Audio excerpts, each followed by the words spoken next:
চুরি করেছে, ধরা পড়েছে। উমর রাদিয়াল্লাহু আনহু বলেছেন হাত কেটে ফেলো। তখন সে বলছে যে আমার হাত তো কাটা যাবে না। কেন? আল্লাহ পাক তাকদীরে লিখেছেন আমি চুরি করব, তাই চুরি করেছে। উমর রাদিয়াল্লাহু আনহুর সামনে এই কথাটা বলেছে। আবু বকর রাদিয়াল্লাহু আনহু কি বিচক্ষণ? বলেন, তার মতো শাসক পাওয়া যাবে? তার মতো আরো একজন শাসক আসবে ইনশাআল্লাহ পৃথিবীতে। তার নাম কি?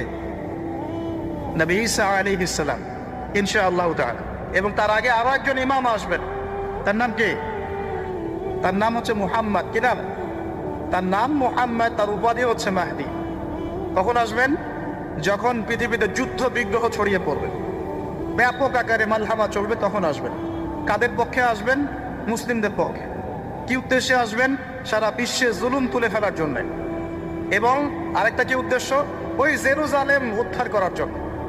কোন জেরুজালেম? যেটা এখন ইহুদিরা দখল করে আছে।